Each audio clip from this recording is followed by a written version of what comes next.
नमस्कार। मैं डॉक्टर हेमलता काटे, हिंदी विभाग, बाला साहेब देसाई कॉलेज पाटन। आज हम देखेंगे एमए भाग 1 के लिए कथा साहित्य के अंतर्गत अज्ञेय द्वारा संपादित नए एकांकी संग्रह अध्ययन के लिए रखा गया है। उसमें से एक एकांकी जिसे लिखा है जगदीश चंद्र माथुर, उनकी एकांकी है भोर का तारा।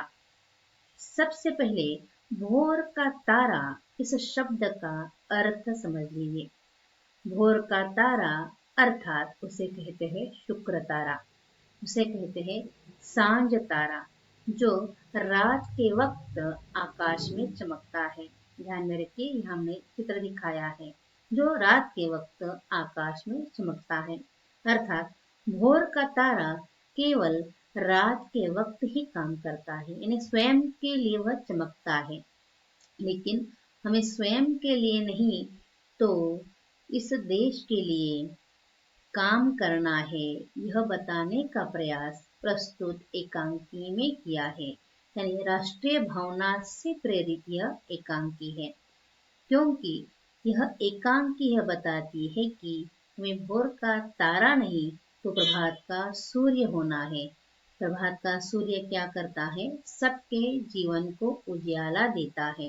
अतः यह बात जगदीश चंद्र माथुर जी ने इस एकांकी के माध्यम से किस प्रकार प्रस्तुत की है, यह देख लीजिए।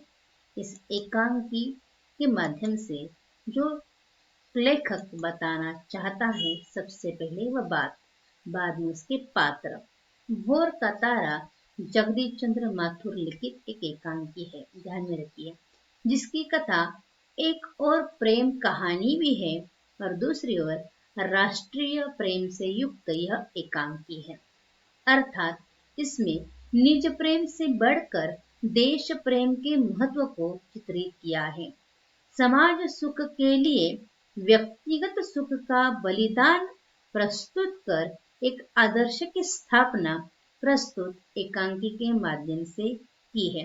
अर्थात व्यक्तिगत सुख से बढ़कर समाज सुख होता है, बताने का प्रयास प्रस्तुत एकांकी में किया है, जिसकी कथा एक ऐतिहासिक पृष्ठभूमि पर लिखी गई है। यानी इस एकांकी की कथा वस्तु इतिहास की पृष्ठभूमि पर लिखी गई है, ध्यान में रखी है, जो गुप्त साम्राज्य के समय की अर्थात 5वीं शती यानी सन 455 के आसपास की यह कहानी है। ध्यान में रखिए, समय कब का है? 455 यानी 5वीं शती के आसपास की यह कहानी है, जो उज्जैनी के गुप्त सम्राट स्कंदगुप्त विक्रमादित्य के साम्राज्य के पृष्ठभूमि पर एक अंकित बलिदान की कथा है। किसके पृष्ठभूमि पर है? उज्जैनी के गुप्त सम्राट स्कंदगुप्त के विक्रमादित्य के साम्राज्य के पृष्ठभूमि पर आधारित इसकी कथा है। अतः इस एकांकी के पात्र, मूलतः इस एकांकी के 3 ही प्रमुख पात्र हैं, बाकी केवल नामोल्लेख है, ध्यान में रखिए। पहला पात्र है शेखर, उज्जैनी का कवि, उज्जैनी का कवि जो आगे जाकर राजकवि भी बनता है। छाया शेखर की प्रेयसी तथा तदनंतर उनकी पत्नी, आगे उनकी पत्नी बनती है, पहले प्रेयसी है। माधव शेखर का मित्र और गुप्त साम्राज्य का कर्मचारी, शेखर का मित्र भी है और स्कंदगुप्त के साम्राज्य का एक कर्मचारी भी है। तक्षशिला का राजा वीरभद्र नामोल्लेख हुआ है। देवदत्त छाया का भाई और गुप्त साम्राज्य का मंत्री भी है, छाया का भाई और गुप्त साम्राज्य का मंत्री। नाम ध्यान में रखिए, हुनों के सरदार तोरमान और एक नामोल्लेख हुआ है स्कंदगुप्त विक्रमादित्य। यह केवल नामोल्लेख है। 3 प्रमुख पात्र है शेखर, छाया और माधव। तीनों के माध्यम से राष्ट्रीय प्रेम को प्रस्तुत एकांकी में प्रस्तुत किया है। देख लीजिए इस एकांकी की कथा वस्तु किस प्रकार है। इसकी कथा 2 अंकों में है। एकांकी का प्रारंभ शेखर के गृह से हुआ है। वह एक कवि है, वह गृह का कवि का गृह है। इसका मतलब पूरे गृह में यानी घर में कागज बिखरे हुए हैं, फटी हुई चटाई है और फटे हुए वस्त्र है, यानी बिल्कुल अस्त व्यस्त उसका कमरा है और वह कविता करने में मग्न है, जिस कविता में भोर का तारे का उल्लेख है। इतने में दोस्त माधव वहां आता है। वो माधव को बताता है कि वह काव्य संग्रह लिख रहा है जिसका नाम है भोर का तारा। भोर का तारा उसी छोर में यानी सूरज के उस तारे के छोर में आकाश के छोर में टका हुआ सोने का कण है, यानी भोर के तारे को शेखर सोने का कण कहता है। ये तो कवि की कल्पना है, माधव तो इस कल्पना को नहीं जानता। शेखर कहता है कि उसे जहां तहां सौंदर्य ही दिखाई देता है। मुझे तो राजमहल के बाहर जो भिखारिन है उसमें भी कविता नजर आती है, ऐसा वह अपने दोस्त को बताता है। तब दोस्त माधव से क्या कहता है देख लीजिए, क्योंकि वह दोस्त है और दोस्ती में बेझिझक बातें होती है। माधव कहता है ऐसी कविता तो तुम्हें किसी देवी की प्रशंसा में करनी चाहिए। तो शेखर पूछता है किस देवी की प्रशंसा में? माधव पूछता है तुम्हें छाया से प्यार है ना? तो वह शेखर कहता है मेरे जीवन में दो ही साधनाएं हैं, एक छाया का प्यार और दूसरी उसकी कविता। यह शेखर के जीवन की साधनाएं हैं, ध्यान में रखिए। परंतु छाया और वह कभी नहीं मिल सकते, कारण वे दो नदी के किनारे हैं, यानी वह नदी के दो किनारे हैं, इसीलिए वह कभी नहीं मिल सकते, ऐसा वह कहता है। कारण शेखर बताता है माधव भली भांति जानता है कि छाया स्कंदगुप्त का मंत्री देवदत्त की बहन है, इसलिए वह कभी मिल नहीं सकते। वो मंत्री की एक बहन है और शेखर एक फटा पुराना या फटा हुआ कवि है। माधव कहता है ऐसी कविता तो तुम्हें किस देवी की प्रशंसा में ही करनी है। शेखर पूछता है और इस प्रकार दोनों के बीच बातें हो रही है, इसीलिए दोनों के बीच कभी सहयोग नहीं हो सकता, ऐसा शेखर कहता है। परंतु अब संभव है, कारण शेखर अब राजकवि बन गया है, वह छाया के कारण ही। यह बात माधव बताने के लिए ही शेखर को आया था। कारण छाया ने स्कंदगुप्त विक्रमादित्य के दरबार में शेखर का काव्य गाया था। स्कंदगुप्त के दरबार की एक नर्तकी है, वह शेखर का गीत गाती है। वह गीत राजा को बहुत पसंद आता है, इसीलिए गीत लिखने वाले को कल दरबार में बुलाया गया है, ऐसा शेखर उसे माधव से बताता है। शेखर को इस बात का विश्वास नहीं होता। माधव कहता है पर अब विश्वास करो और परवाह भी करो, छाया को क्या इस कूड़े में लेकर आओगे, इस कूड़े में रहेगी। इस प्रकार माधव शेखर को कहता है और शेखर को माधव छाया के प्रेम को याद दिलाने का प्रयास करता है। लेकिन कवि है, कवि को परवाह होती है ओस की, तारे की, सूर्य के किरणों की। लेकिन माधव आगे कहता है जिसे तुम दिन में वृक्ष के नीचे फैली देखते हो, जिसे तुम दर्पण में झलकती देखती हो, जिसे तुम अपने हृदय में हमेशा देखते हो, ऐसे छाया की परवाह करो, ऐसे छाया के प्यार को स्वीकार करो। वह शेखर को बताता है कि 8 दिन बाद वह और देवदत्त तक्षशिला जाने वाले हैं।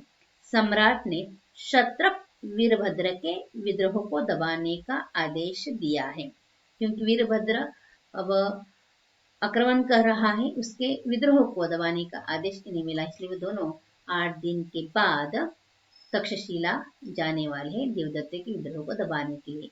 यहाँ एक अंक समाप्त होता है और दूसरे अंक का प्रारंभ शेखर और छाया के विवाह से ही प्रारंभ होता है। शेखर और छाया की शादी हो गई है। शेखर अब उज्जैनी में देवदत्त के भवन में रहता है। वह छाया खुशी में गीत गुनगुनाती दिखाई देती है। शेखर वहां आता है, वह छाया को कहता है कि वही उसकी कविता है। एक छोटी सी कहानी छाया को बताता है कि एक कवि केवल सुबह ही प्रातः काल में ही गीत गाता था। राजा को दोपहर को गीत गाने से इनकार करता था। तो राजा कवि सुबह ही क्यों गीत गाता है, यह देखता है तो उसे पता चलता है कि उसकी प्रेयसी, उसकी पत्नी ही उसकी कविता है। तब राजा उसे पुनः सवाल नहीं पूछता। अतः शेखर के लिए छाया ही कविता है, ऐसा शेखर उसे कहता है। वह छाया को अपना लिखा हुआ काव्य संग्रह भोर का तारा दिखाता है। जब उसने पहली बार महल में छाया को देखा था, तब से उसने यह काव्य संग्रह लिखने के लिए प्रारंभ किया था। आज पूरा हो गया है। तो छाया को दिखाता है और देता है, लेकिन छाया उसे संभाल कर रखने के लिए कहती है, क्योंकि छाया को अंदर से डर लगने लगा है। उसे लगता है कहीं यह नष्ट न हो जाए। इतने में घोड़ों के टापुओं की आवाज आती है। माधव वहां आता है। वह घबराया हुआ है। वह शेखर को कहता है, पश्चिमोत्तर सीमा पर आग लगी है। हुनों का सरदार तोरमान ने भारतवर्ष पर आक्रमण किया है। इतना ही नहीं तो देवदत्त इस युद्ध में शहीद हो गए हैं। यह बात माधव शेखर को बताता है। अपने भाई के शहीद होने की खबर सुनकर छाया उदास होती है। इतना ही नहीं तो माधव और भी जो घटा है वो बातें शेखर को बताता है। तोरमान सिंधु नदी को पार कर अंभी राज्य में भी आया, उसे भी नष्ट किया। उसकी सेना ने तक्षशिला को रोन दिया है। अब शेखर को ही कुछ करना होगा, कारण उसके आवाज में ओज है जो युवकों में जान फूंक सकती है। माधव कहता है, कवि देश तुमसे बलिदान मांगता है। उस वक्त छाया का भाई गया है, इसलिए छाया गम में डूबी है। और जब माधव उसे देश के लिए बलिदान मांगता है, तब शेखर अग्नि के पास चला जाता है और अपने इस काव्य संग्रह का एक एक पन्ना फाड़कर अग्नि में फेंक देता है। तब छाया उसे देखती है और बहुत उदास होती है, कारण शेखर वह काव्य संग्रह राजा को देने वाला था और एक राज्य कवि के रूप में पूरे देश में अपने नाम को देखना चाहता था। ये सपना उसका आज टूट गया। छाया यह देखकर बहुत उदास होती है। माधव को कहती है, तुमने मेरा प्रभात तो नष्ट किया। परंतु शेखर की आवाज सुनकर जन समूह में चेतना का स्वर सुनाई देता है। तब माधव कहता है, मैंने तुम्हारा प्रभात नष्ट नहीं किया। प्रभात तो अब होगा। शेखर तो अब तक भोर का तारा था, अब वह प्रभात का सूर्य होगा। यानी शेखर के गीत सुनकर, देशभक्ति पर गीत सुनकर, प्रेरणा में गीत सुनकर लोगों में चेतना जागृत होती है और तोरमान को हराने के लिए जनता इकट्ठा होती है। इसलिए वह प्रभात का सूर्य होगा। इस प्रकार शेखर अपने देश के लिए अपना काव्य संग्रह तक जला देता है, यानी अपना प्रेम भी वह छोड़ देता है। राष्ट्र प्रेम के लिए वह प्रेम का प्रेम भूल जाता है। यही बात प्रस्तुत नाटक में यह बताती है कि स्वयं के प्रेम की तुलना में देश प्रेम सबसे बड़ा होता है, राष्ट्र प्रेम सबसे बड़ा होता है। यही बात बताने का प्रयास प्रस्तुत एकांकी में किया है। और यह एक और प्रेम कहानी भी है और एक और राष्ट्र प्रेम से युक्त भी कहानी है। आपने इसकी कथा वस्तु ध्यान से सुनी। धन्यवाद।